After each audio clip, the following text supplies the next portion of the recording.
raw, uncut, and unapologetic. Welcome to Men Talking Mindfulness with your hosts John McCaskill and Will Schneider. Here we focus on helping men and those with men in their lives solve some of life's complex challenges through understanding the practices of mindfulness and how they can help. Each episode is in an environment free of judgment and criticism, with a focus on authenticity and inner peace. Let's dig in.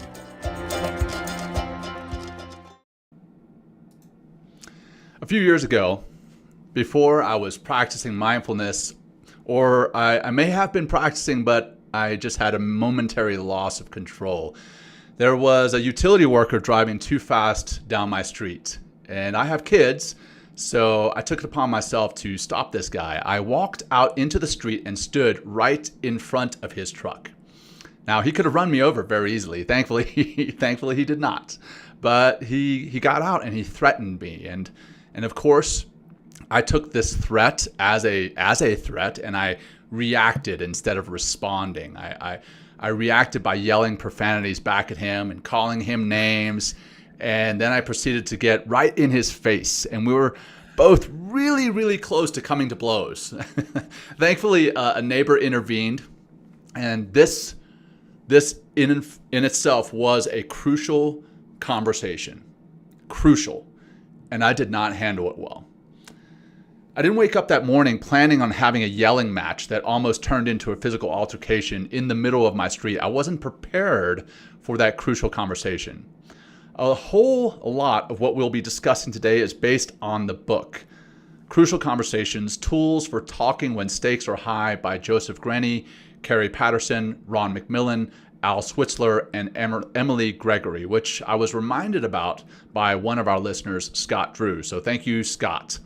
And I wish I had read that book about Crucial Conversations before this particular instance. Okay, so for those of you who have never joined us before, and for those of you who have, this is the Men Talking Mindfulness podcast. I'm John McCaskill, and each week my co-host Will Schneider over there in New York City, and I work to break down and demystify an aspect of mindfulness and make it meaningful to you. Again, this week we're going to delve into crucial conversations, what they are, how to prepare for them, and how to have them. But first, I'm going to turn it over to Will for some of our announcements. I got to thank you, John, for this. You can hear me okay, yeah? I can hear you, yeah. Good. Yeah, just to make sure.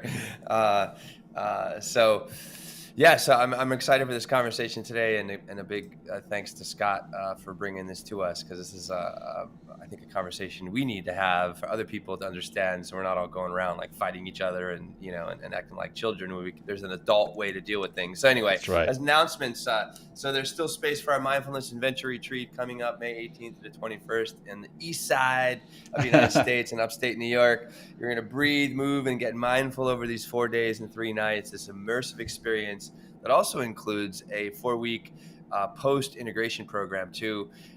So if you sign up before March 18th, you get $200 off. And to learn more about the retreat and to book your spot, you can go to mentalkingmindfulness.com/retreat, mentalkingmindfulness.com/retreat to book your spot before they're gone. Help us grow. A couple ways you can do that is we can get onto our YouTube and join our YouTube screen. And if you want to listen to the whole episode, we have little clips of each episode that can help you kind of tap into some of the wisdom that we talk about on a weekly basis. And also, if you're listening on podcast, why don't you take a screenshot of this episode right now and share it on your social and let people know they become more mindful by listening to and tag us, Men Talking Mindfulness. I think that's all. Anything else, Johnny? Announcements? I think that's it. Yeah. Okay. Do you want to ground? You want me to ground? I'll lead the grounding. Yeah, I need it, but I also will ground myself. I need it because, in all honesty, we're testing out some new tech here, and we're streaming with a new app. So hopefully this is coming through nice and clear, nice and loud, and you can understand everything that's being said, and you can see us well. Prior to, we had some tech glitches, as you do every time you try something. And so I was a little nervous when this kicked off. So, okay, enough blabbing from me. Crucial conversations. We're going to get into that, but let's get into that grounding practice first. So Go ahead, and if you feel comfortable, go ahead and close your eyes and get into a position that is comfortable for you. closing your eyes is not comfortable or safe at this time, no worries. Just soften your gaze. And let's just bring our attention to our breath. Intentionally bringing our attention to our breath. That is what mindfulness is intentionally paying attention to the here and now without any judgment. Noticing what you're experiencing in the here and now. And to do that, we're going to focus on our breath. And we'll just do 5 simple breaths together. Begin by emptying your lungs, bringing your navel to your spine, wringing it out, and then holding empty. Deep breath in, filling your lungs from the bottom to the top. Hold at the top and release, release, release. Empty, hold empty at the bottom. That's 1. Deep breath in, filling from the bottom to the top. Hold and relax, letting it go, letting it go, letting it go. Holding empty at the bottom. Deep breath in. As you're breathing in, imagine breathing in life and energy, positivity. Hold at the top. And as you're releasing, letting go, let go of that negativity, toxicity, pain, agony. Let go, holding empty at the bottom. 2 more. Deep breath in, same thing. Envisioning, breathing in positivity, life and energy. Hold at the top and release, releasing that negativity, toxicity, pain and agony, any suffering. Last one, deep breath in from the top, or rather from the bottom all the way to the top. Hold at the top and release. Release, and as you're releasing, go ahead and move. Maybe move your head around, your neck around, roll your shoulders. And a lot of the time when Teresa and Will and I, Dr. Teresa Larson, one of our business partners, and Will and I get together with the people that we work with, we ask them how they're feeling. What color do they feel like? Red, green, or yellow? And red being kind of all over the place, stressed, anxious, not focused. Yellow being in the middle somewhere, and green being mellow, kind of focused in the here and now. And I'll tell you, before running that grounding practice, I was red. I was, and even reading through that scenario where that guy had driven way too fast down the street, and I started cussing him out. That had gotten me back into the red again. But thankfully, we do that grounding practice because I don't want to remain in the red for our show. So I am now much more green than I was at the beginning of the show. So yeah, let's get into this conversation about crucial conversations. Again, I got to thank Scott Drew, who brought this back into my life. I'd read it a while back, and I'm rereading it. Crucial Conversations, the book. And in that, it describes what a crucial conversation is. And a lot of us, when we think about that term, crucial conversation, we think that, hey, maybe it's a conversation that we've planned, maybe a board meeting, like that kind of conversation. And though conversations in those board meetings can definitely go this way, what we want to talk about is much more, actually in my mind, much more crucial. An example is a breakup, right? Discussing with a business partner what you feel was a poor business decision. Discussing finances with a romantic partner.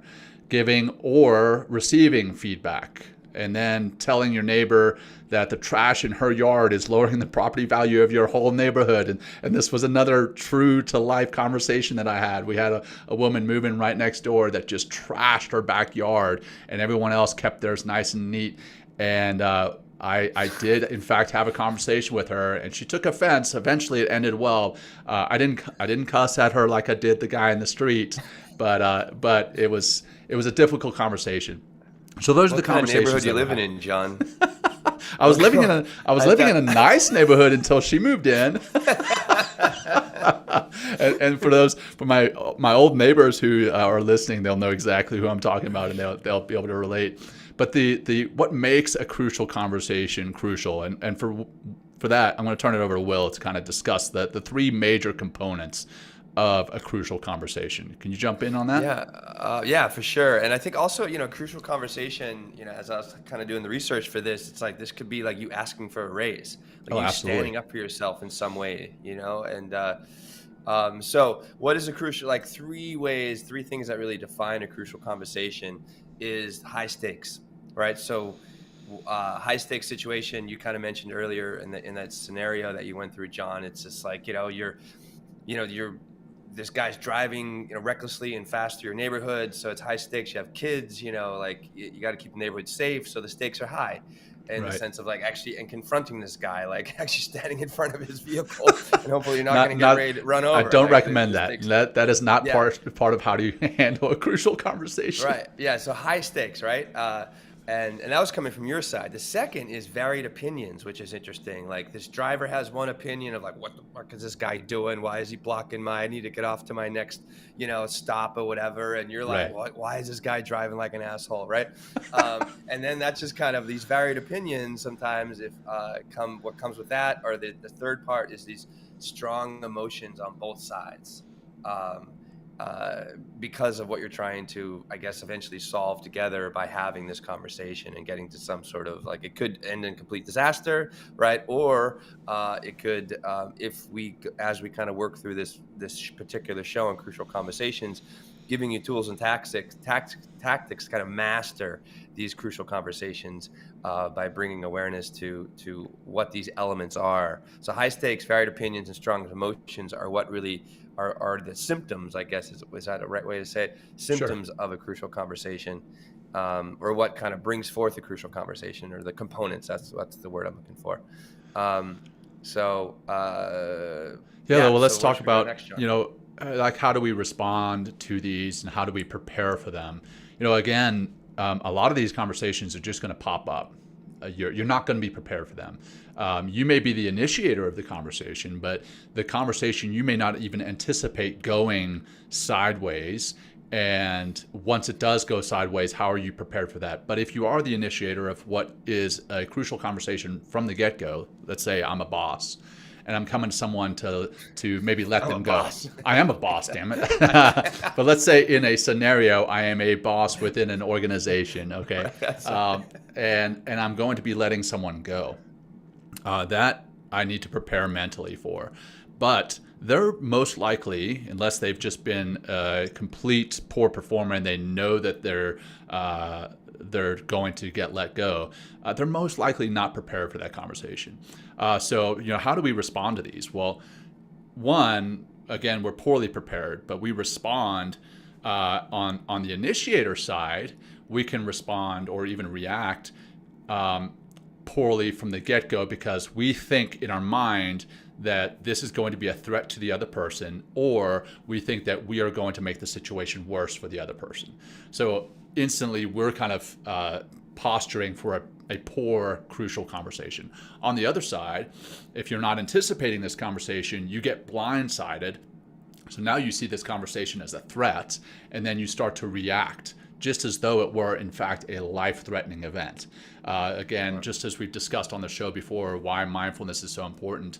We can turn that into a response instead of a reaction, and I think that is how we respond. Now, we're going to address some of those pieces later about how to prepare for one as the initiator and how to react or rather respond as the person who's blindsided.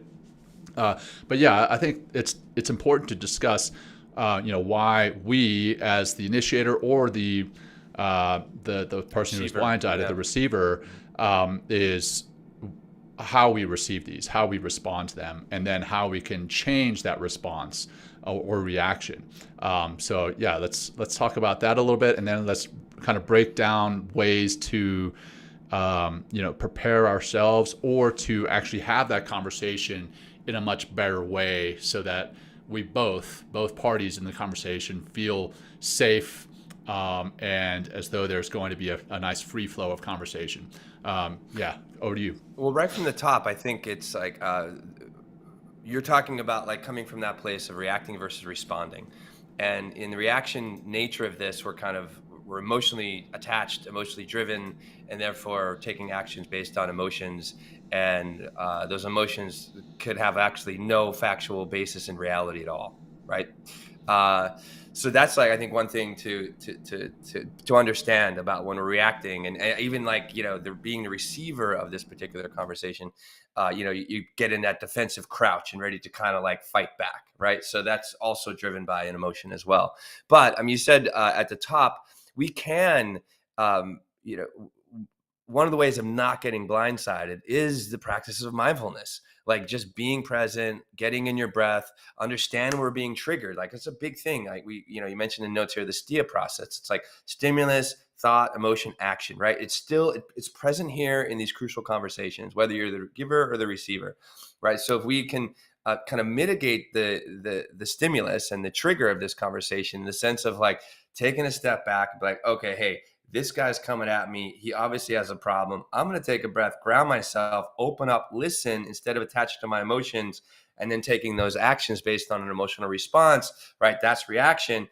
And instead, I can respond by finding my breath, staying grounded, be objective, not attached to my emotions, and taking actions based on what I'm actually factually hearing and seeing in the moment, instead of telling myself some sort of story that might have actually zero basis in reality. So let's just unpack that STEA process real quick. So the STEA, we've discussed that with Dr. Seth Hickerson on one of our previous episodes about reacting versus responding. STEA, stimulus, thought, emotion, action. And in these crucial conversations, and in this book, it talks about a helpful tactic is retracing our steps to action. And it's actually kind of like the STEA process in reverse. So you notice, again, being mindful is you're paying attention. You notice that the conversation has gone sideways. You notice that you're starting to maybe express some attitude. Maybe you're starting to roll your eyes. Maybe you're starting to feel tension in your shoulders. You're starting to notice that increase in heart rate, increase in respiratory rate. When you notice that in yourself, that's one piece. You can notice that in somebody else too. You notice the body language. Okay, so that exactly. What's this motherfucker want? Right. So you don't have to say that. You don't even have to say that, but I can see it in your body actions, your body language rather, and that we can notice is starting to happen in the conversation, and basically do that STEA process in reverse, or retracing our steps to action. You ask yourself how you got to where you are emotionally in this moment. So again, your heart rate is starting to increase. You're starting to feel that anger or sadness or tension of some sort. You notice that. You notice that emotion. Okay. Now take that back. So how are you acting right now? And then ask what emotions drove that action. Like, okay, maybe I'm caught off guard, maybe I'm surprised, maybe I'm saddened, and that's causing anger. That anger is causing the other actions. Hey, I'm going to tense up, and hey, now I want to fight this dude, right? Or gal. You get into these weird scenarios. But so okay, now you've taken that, found out what emotions are driving that action. Then you move on to the story. And the story specifically is the story that you're telling yourself in your mind about this scenario. And the other party in the conversation, they have a story in their mind. Somewhere in the middle is the truth most of the time. Most of the time, it's not what you're telling yourself is not 100% true. What they're telling themselves is not 100% true. And if you kind of unpack that story and then finally examine the actual facts, knowing that your story is just that, it's a story, but then taking a step back and say, okay, what are the actual facts in this conversation? So that's kind of like the STEA in reverse. You're acting, but why are you acting? What emotions are driving that? What thoughts are driving, or what story is driving that? And then what stimulus? The truth, the facts. So it's kind of like it is, in fact, the STEA process: stimulus, thought, emotion, action in reverse. And I love that. And then, coming back to the emotions, we talked last week to Marcus Aurelius Anderson.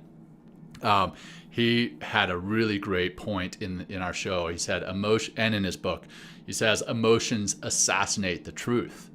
When we start getting emotional about something, we start thinking false beliefs about our story, false beliefs about the other person in this conversation. So I think it's very critical to notice the story that we're telling ourselves, notice the emotions that they're driving, and then obviously the actions and everything else that are related to that. Yeah, it's and this is all. I mean, just think everything we're talking about here is a mindfulness practice around conversations, right? And we're just creating awareness, creating a mindfulness now around, or just helping people understand, helping kind of us sort our thoughts too, as far as like reacting versus responding, emotional versus non-emotion, like understanding our what's the story we're telling ourselves, and how can we let go of that story, like what's actually happening in reality versus what's just in our head. So why don't we break down just kind of like what creates a conversation, what that looks like, because there's two people involved here. So, there's two entities that are trying to come to some sort of common solution, if you will, or maybe there won't be a solution depending on the kind of conversation you're having. So we'll just kind of like go through our notes here and kind of talk about it and break it down a little bit. And sure. Does that sound like a good plan? Yep. All right. So just so at the top, dialogue is, a free-flowing conversation between two people or more people in some ways. But in this example, we're just going to stick with two people. So when you approaching this conversation, it's like, first thing we really want to be aware of, it's like, what do we really want? Right. So John, if you come back to that example you spoke of earlier, what did you really want in that situation when you confronted this driver? Yeah, I wanted safety for my kids in my neighborhood. I wanted safety for the rest of the kids in the neighborhood. I mean, that neighborhood was packed full of kids, some special needs. And this guy, it's a small neighborhood where the speed limit was like 15, right? Now, 15 may be too slow. I admit that. But, when he's tearing through this small neighborhood at like 50 miles an hour, that's ludicrous. So I wanted him to slow down so that our children were safer in the neighborhood. Yeah. So okay. So you touched on a few things there. It's like, so what I really want for myself, right? You talked about what you want for others, right? Which is part of this, your community, right? What do you want from the relationship, like, which you didn't really like touch on, but like, again, I want to punch this guy in the face, right? I'm just kidding. I want to put this guy in his place, like the way that you kind of make the situation, right? Well, that's real quick. I want to hit on that. That's where a lot of conversations go sideways. Is a lot of us want to win the argument, right? There you go. Now, so it goes from what we really want, knowing what's in our heart, in our mind. So what I really wanted was, hey, I wanted my children and the other children in the neighborhood to be safe. But as soon as I got threatened by this guy, granted, I mean, again, I didn't take a great action. I stepped in front of him, so I was acting kind of stupid, right?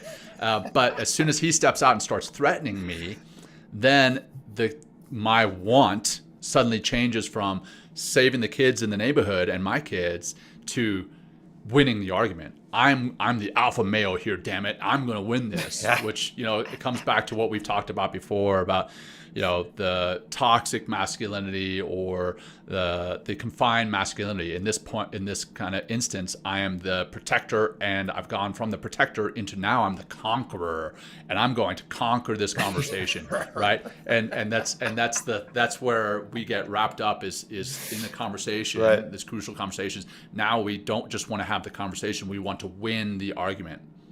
Right. And that's where, especially if we've been so typically used to being in a state of anger or just going to anger. Like, what's anger going to produce? It's going to create that aggression, that violence. It's going to start pointing blame or start picking somebody apart in some way. So it's just like, that's an emotional response. The last little piece here of what do I really want, like moving into this conversation in a responsible way, we should be checking in with how do I want to be, or how would I behave if I really wanted these results, right? Which is key, right? How would I behave if I really wanted these results? So, maybe, So I don't know if we need to go back to like, how would you behave if you wanted? I mean, I think it's fairly obvious. I mean, I wouldn't have stepped in front of the vehicle, right? I probably would have walked to the house, because it's a small neighborhood again. I could have walked to the house and just been like, hey man, the speed limit is this. I know you're probably in a hurry. Maybe you're late. Giving him some validation and said, hey, look, but I understand that, but we've got kids in this neighborhood. I've got kids. We've got some special needs kids in this neighborhood. And hey, would you consider slowing down next time? And I could have handled it completely different, and that would have been addressing what I really wanted, instead of wanting to win the argument. And also just think of it, I imagine your body language.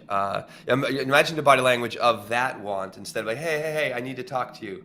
Like hands up, like, hey, we need to have a conversation, instead of being like, whatever that kind of anger was bringing your body language into. I'm sure it was definitely, I would have felt the aggression just the way you're talking about it. I would have probably got all defensive or whatever, in that same situation. So it is on both sides, right? Real quick, you've got a comment here from one of our viewers on LinkedIn, Martin. He says, the event example was not planned. Neither party planned for this. Therein lies the issue.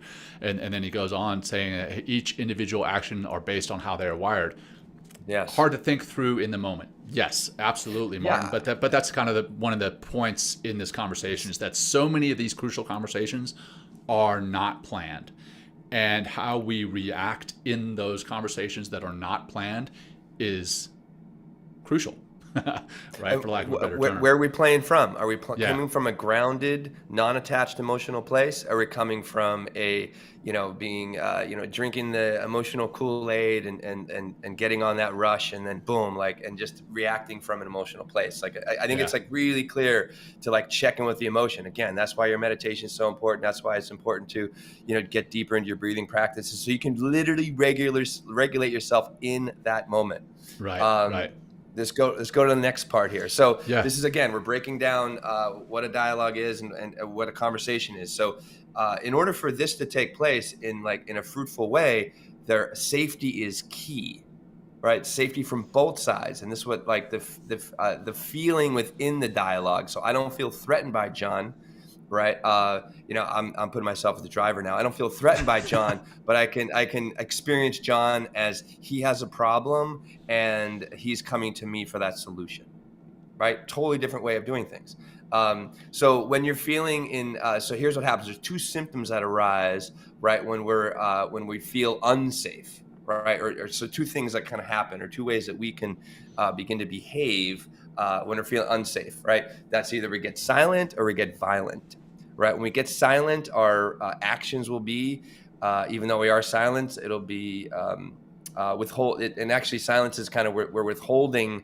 One thing that says here, it's like purposely withholding information from the pool of meaning, and my behavior is I'm masking, avoiding, or withdrawing, right? The other way is the other side of it. The opposite is violence, and that's when we begin to get aggressive, begin to try to manipulate the conversation and start to point blame and all those things that have come from a violent way of being in this conversation, because I don't feel safe. I feel threatened. So naturally, boom, my defenses come out, either it's kind of fight, flight, or freeze, right? So either fight back, either freeze, or get really quiet, or I think so those boil down to two forms of aggression. Active aggression, which is the violence, and passive aggression, which is the silence. Wonderful. My 5-year-old, almost 6-year-old, she will correct me if I say 5-year-old. She will say, "I'm 5 5/6." Not even 5 1/2. I'm 5 5/6. She knows fractions, Jon. Yeah, it she comes knows from fractions. her geeky-ass math father. That's right, 100%, man. I'm like, you're way more than a half. Anyway, I regret teaching her fractions already. But yes, 5 5/6. This 5 5/6-year-old. If we're getting into hey, father telling my daughter what she's doing is wrong, for instance, like sharing something with her brother, right? I'm like, hey, you need to share that, and she's like, fine, he can have it, and just hands it over to him, and then storms off to her bedroom. That's the passive aggressive side, right? That's the masking, the avoiding, the withdrawing. It's the silence. And then obviously going back to my example with the guy in the street, it almost came to blows. I've gotten into, unfortunately, I have to admit, I have gotten into fights in the past. I haven't gotten into any physical fights since I've been practicing meditation and mindfulness. So that's a win for meditation and mindfulness. But I was going to resort to violence. I was going to punch this guy out on the street, which in the moment it would have felt great, right? But in the long term, what would that have accomplished? I probably would have gone to jail for assault and battery. Exactly. I wouldn't have accomplished the end goal there. So that was the two forms of aggression: the passive and the active. Or I just held up 3 fingers when I said 2, but anyway, yeah. Go back. Let's get back into how safety is developed. Right. So it's developed. Safety shows up through a common purpose and mutual respect. So I think that's a key here. It's like, respecting the other person that you're in a conversation with. And that means, what is respect coming from? Actually listening, actually being present.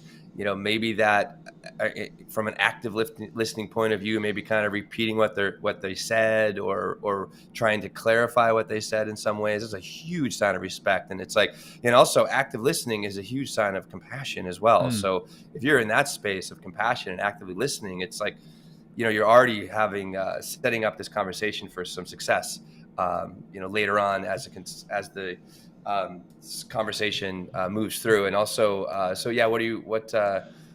jokes and sarcasm? Talking about ways that safety is lost, safety is sacrificed. Having a conversation where you're starting to feel attacked, if you will, or you are attacking. Maybe you come up as a boss and you're talking to your employee, and instead of fostering that psychological safety, you start joking with them. Hey Bobby, your work has really not been up to par lately, and it's really, you're really doing a great job. Or you use that sarcasm, you throw a joke at them, you compare them to other people, so now they're starting to lose that sense of safety. Also it's not always what is being said, but it's also how it's being said. Coming to that body language, right? If I come in, I'm like, hey, I really want to talk to you, and I've got something like this going. For those who are listening in the podcast later, I'm coming up with my hands kind of open, or if I come up to you, I'm like with my arms crossed, and I'm like, hey, I really want to talk to you about your performance. Which one is better? It's going to be It's going to be perceived, if my arms are crossed, that's a threat, and you're going to start to feel unsafe. You start maybe discrediting the person, undermining their performance, undermining who they are. And then obviously we've touched on this before already, the violence, right? If the violence comes in. So all this negative stuff, again, getting back to what we talked about before, what do we want out of the conversation? What's the end goal of the conversation? All that negative stuff immediately takes that out. And you get wrapped up again in what? Winning the argument. So if nothing else, if you take nothing else from this show, this episode, besides never get wrapped up in winning the argument, whether that's with a spouse, a coworker, a child, and you always keep in your mind what it is you want from this conversation, you're going to succeed. As soon as that switch is flipped and one of the parties gets involved in winning the argument, that's when you lose. Everyone loses. Yeah. Nobody wins in the game of who's right, is what Marshall Rosenberg says. Nobody wins everybody loses in the game of who's right. Absolutely everybody. So that's that's from Nonviolent Communication, Marshall Rosenberg. So what happens when we don't have this safety, and we have loss of trust, conversations destroyed, respect is lost, and it's just and everything goes out the window, like you said. And then it's really hard to recover all that, right? It's hard to recover the conversation.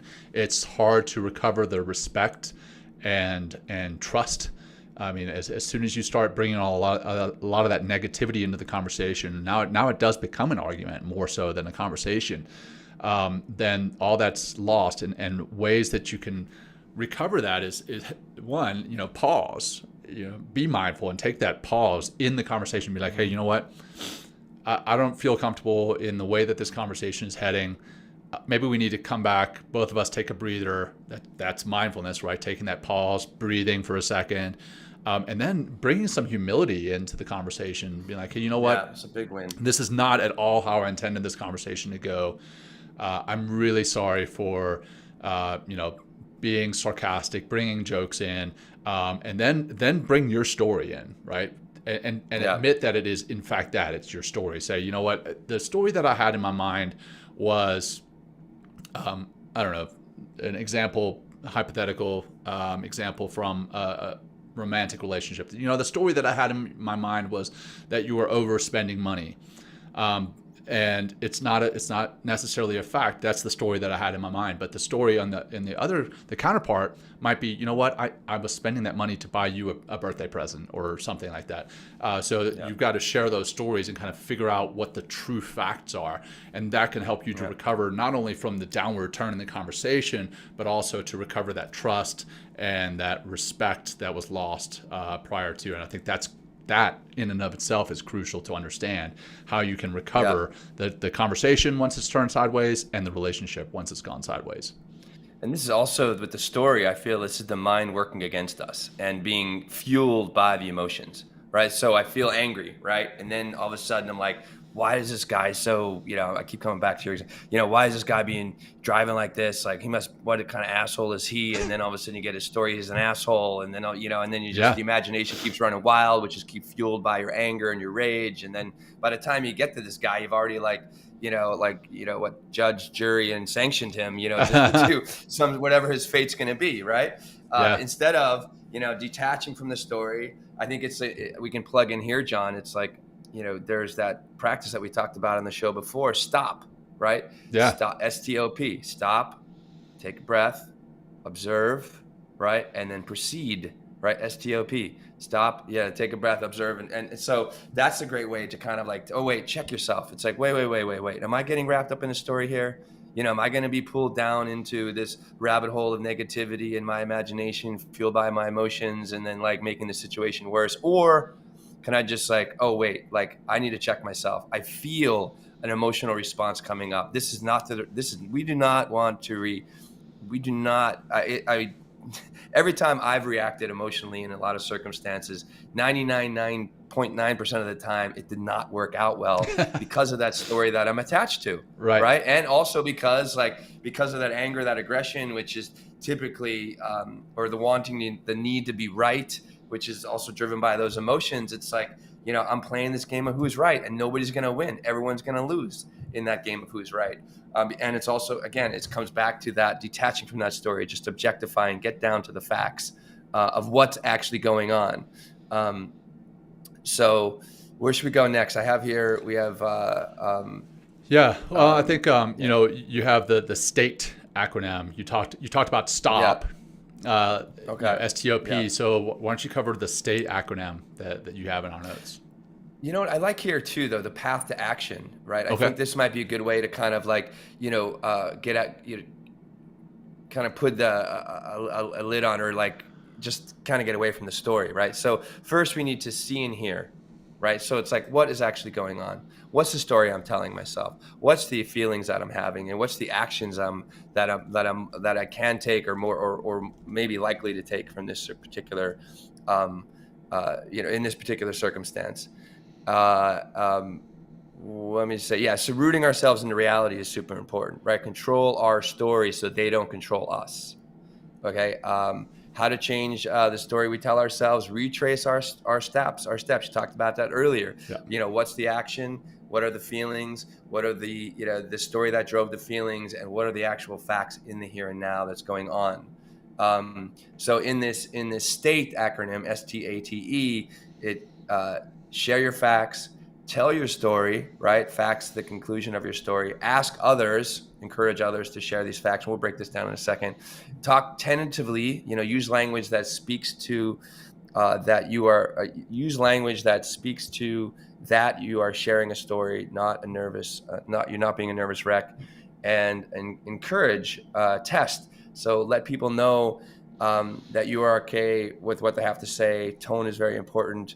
I really want to hear from you is kind of what I wrote here. So I feel like I butchered that a little bit, John. No, So you're good. You're maybe you good. can kind of unpack a little bit. So Yeah, let's go. again, the S is share your facts. Oh, So okay. again, understanding that the what's in your mind is your story, and we'll get to that in the next step. But sharing your facts, literally outline everything that is objective. Bring the objective facts to the conversation, not the subjective. Hey, I feel this, I feel that. It's cold, hard facts. Share those, and then telling your story. Okay, Yeah. so now these facts. Based on these facts, this is the story that I'm telling myself. This is the conclusion that I'm coming to, okay? And then, so that's the T, tell your story. The A, ask others. So encourage others to share their facts. So if you're maybe in a room with a group of people, you ask others to share their facts and then their story, and then you listen, right? We talked about that active listening. You've got to listen to the other party. So that's the A, STA. Then the next one, talk tentatively. Again, using that language that is not aggressive, not overpowering, not in a stance that you're going to win that conversation.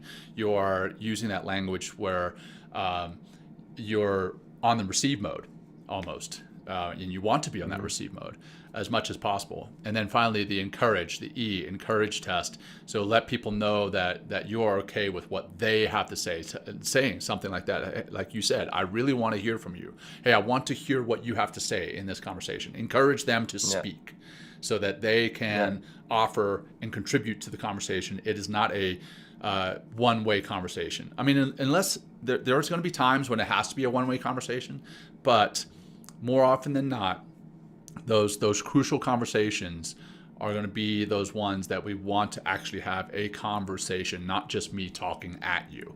And I want to hear from you. I want to hear your facts. I want to hear your story.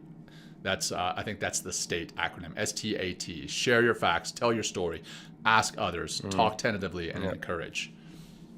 Yeah, it's also a symbiotic relationship, or it's like both people are involved equally, respectfully in this conversation to come up with, it's and there's got to be some negotiation, some compromise sometimes too, to get to a solution that. And most of the conversations I've had, or when I feel good coming out of a conversation, there's like a win-win. Like I get a little piece, you get a little piece, and we both walk away with this little piece, which is like, instead of like walking away with like regret or anger or feel like you've been manipulated in some ways. It's like, no, it's like, that's like, there's always going to be, a negotiation involved, any kind of circumstance that you're in, and if you're always just going after the throat and looking to kill or looking to always win every conversation, it's just like, hey, like, you're creating a lot of enemies out there for sure. Yeah. And you're definitely not making yourself feel any better, because there's like something that's really just coming from the place of the mind. I think also we didn't really talk about, or even mention, it's just like with these crucial conversations, there's this heart involved. There's this like, this common humanity and this humility that you mentioned earlier as well, and you coming from, if you're working from that heart space, from a place of, really feeling and really being with the other person, it's just like, they can feel that too. I mean, it's actions speak a hell of a lot larger than words. I mean, it's the mirror neurons, right? So that, like, literally, as we're putting out a particular type of energy, someone else can pick up that energy and return it to us, like a mirror. They see and act the way that we act. And it's that if we are actually come into that conversation with an open heart, open mind, then it can really change the way the conversation goes. I think that's huge. That said, so coming into that conversation, again, why do we suck at these conversations? Literally physiologically, what's happening in our body on either side of that conversation is we're perceiving this conversation as a threat. Our amygdala sees it as a threat. Our amygdala is the part that kind of activates the fight, flight, or freeze part in our nervous system. It's also the part that protects us. keeps us alive. It was there to protect us in ancient times. It's still there to protect us in today's day and age. But unfortunately, there's fewer threats in today's, like real life threats in today's age. And with that, now our amygdala is perceiving, an email, a social message notification, a text message as a threat, but it's also perceiving these crucial conversations as threats. So what happens physiologically is the brain that is the blood that is feeding our brain and like allowing us to make actual cognitive rational thoughts, cognitive rational actions based on those thoughts, it's gone. It's actually in our body. It's in our extremities. It's there to prepare us for a physical fight. And as soon as that happens, our ability to make those rational thoughts is basically gone. So that's one of the reasons that we suck at these. So how can we reverse that? And we've talked about that a little bit here. You talked about the STOP method, STOP. And then we talk about BAMO. Again, this is another Seth Hickersonism. Seth Hickersonism? Sure. BAMO, BAMO. He'll love that. Breathe and move on. So that's, you stop, you take a breath, you notice what is going on in your body, and you notice, what? The blood is in my body right now. It's not in my brain. Maybe I can just take a step back and move on, because anything else that I do is not going to be in my best interest. It's not going to be in the best interest of this conversation.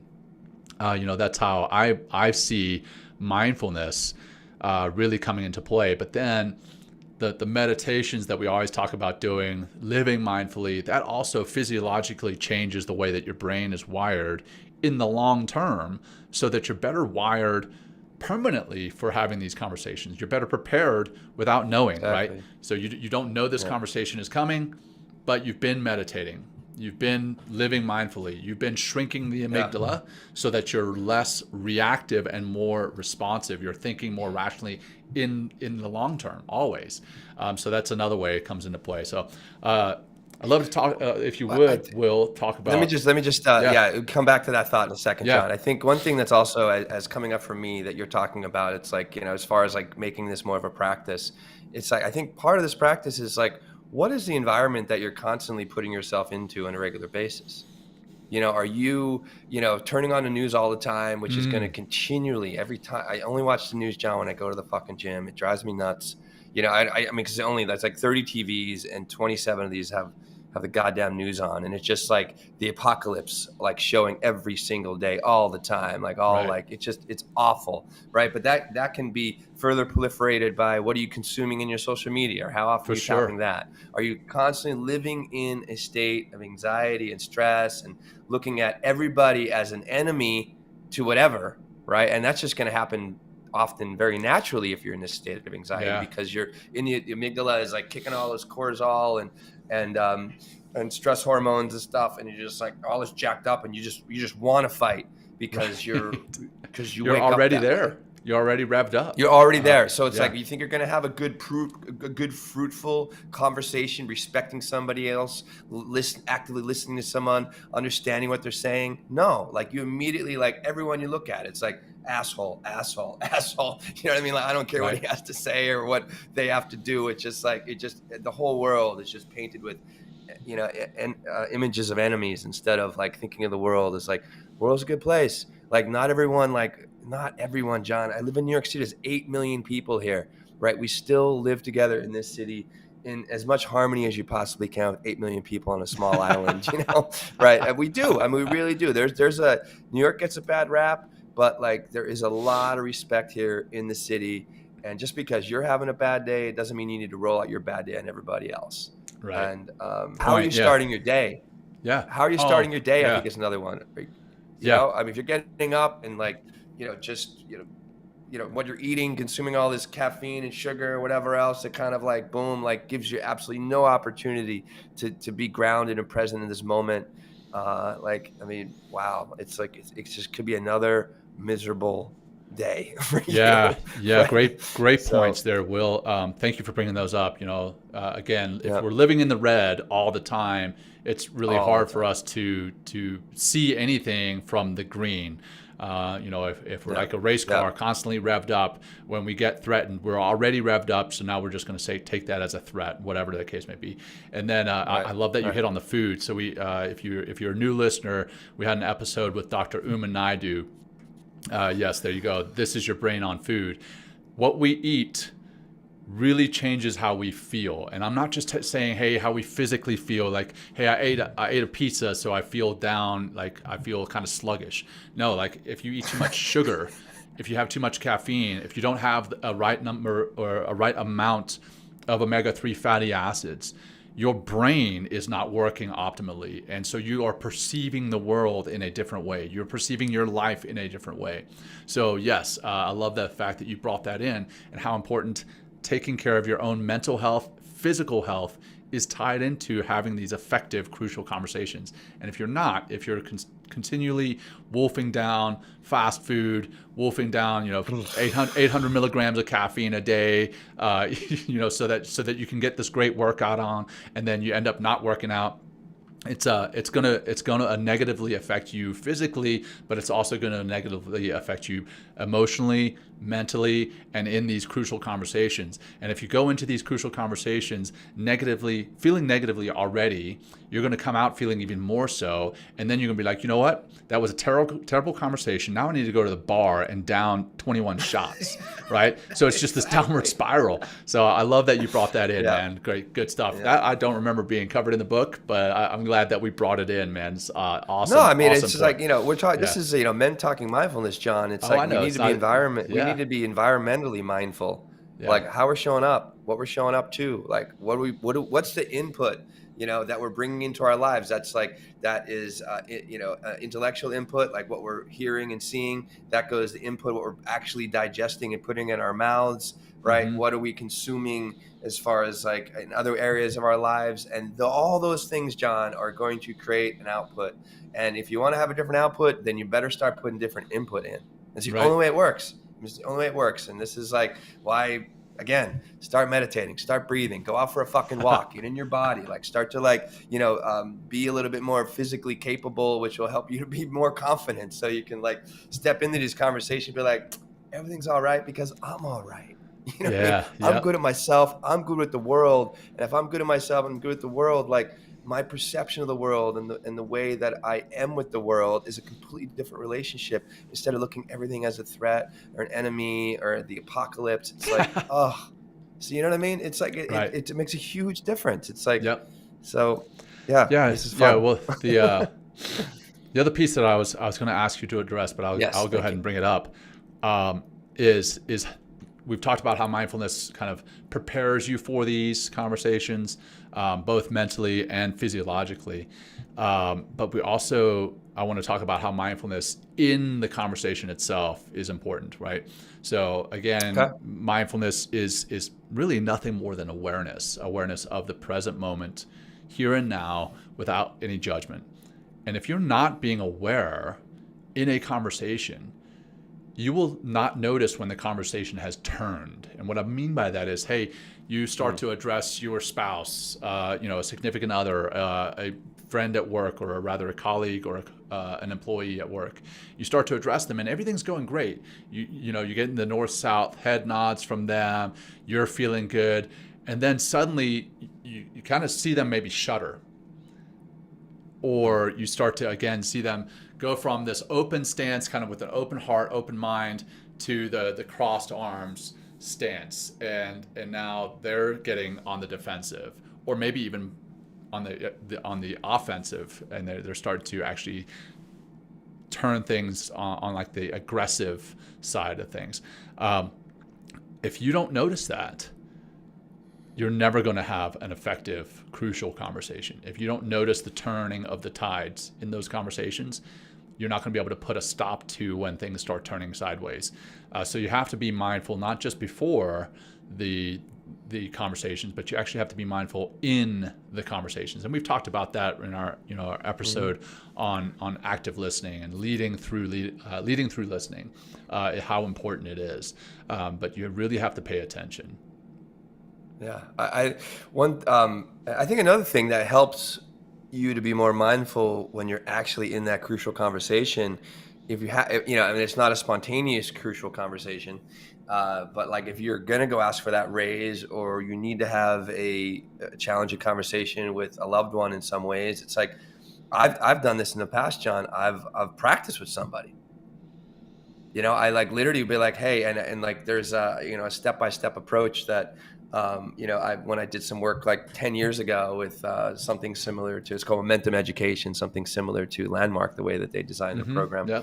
And it was just so helpful because like I was able to hit, by just practicing, I was able to, even in the mock conversation, John, right, I could feel my emotions coming up because, again, our mind is so incredibly powerful. It has the ability to transport us into this imagination that's not even there, but that imagination, that story, right, starts to invoke those emotions, and the heart rate goes up, and, I don't feel so grounded anymore. So like by practicing that crucial conversation, actually before you go in that crucial conversation, could be very, very, very helpful as well. Oh, for sure. For sure. So, yeah, I think we did. Anything else, John? Yeah, I think we did a pretty good job. Yes, let's pat ourselves on the back. But I fully agree. I think we've let done us a good know, job. guys, if we did a good job. Send us a message. Watching, leave us a let review. us know. Let us know right now in the comments if we suck, or if there's anything. Like, all joking aside, in your comments, if you're watching it live, put something in there. If there's something that you want us to address here in the next couple minutes, I'd love to hear from you. We'd love to hear from you because we want to make sure we cover what you guys want to hear as the audience. But in the meantime, as we're waiting for if anyone will comment, why don't we start to wrap it up? You want to kind of lead the closing practice, and then we'll see if there's anything else, and then put a bow on it. Yeah, for sure. Let's do it. I'm curious, John. Like if, because I only see, this is like, we're using new technology, everybody. So I only see like 2 people that could potentially be watching. So I don't even know if we broadcasted to all those other channels. I'm watching. I'm watching. It's over there. I know it's on LinkedIn, and I see some folks watching live right now.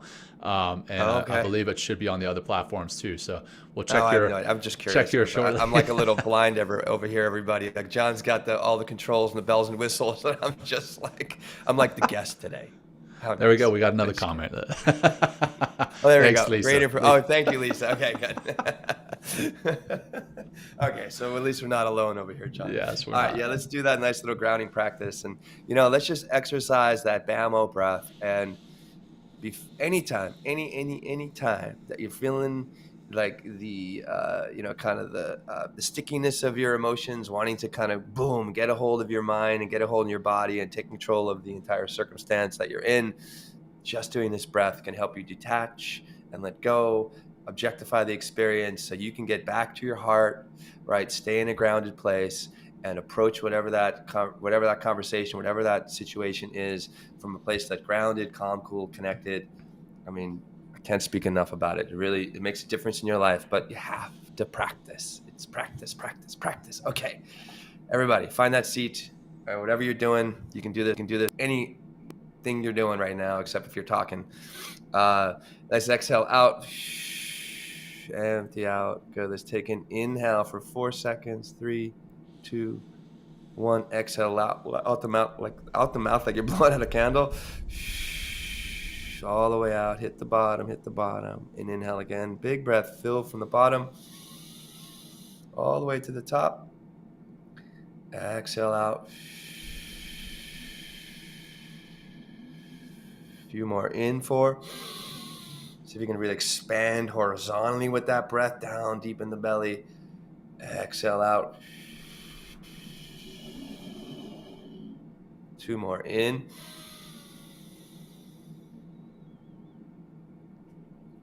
Out.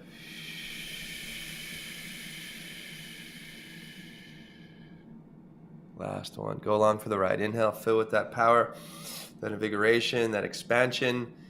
Exhale, feel that relaxation, the peacefulness, kind of like floating like a parachute all the way down, deeper into yourself. And there we are, John. Thank you for today. There we are indeed. All right. Well, great stuff, Will. Thank you for that closing practice. Thanks for a great conversation. Got some comments here. Thank you guys for watching live. Great job from Dustin. Great information from Lisa. This was great from Shanna. So thank you guys for tuning in. We sincerely appreciate it. For those who are listening in podcast form later, take a screenshot of you listening to this and share it with your friends, your family. And if you don't want to take a screenshot, share it with your friends and family anyway. Share it with whoever is going to have crucial conversations. And guess what? That's everyone. Everyone is going to have crucial conversations. So we very much appreciate you guys tuning in, whether it's live or in the podcast form later. And until next time, peace. Peace. Thank you, everybody. Thank you for joining us today. We hope you walk away with some new tools and insights to guide you on your life journey. New episodes are being published every week, so please join us again for some meaningful discussion. For more information, please check out mentalkingmindfulness.com.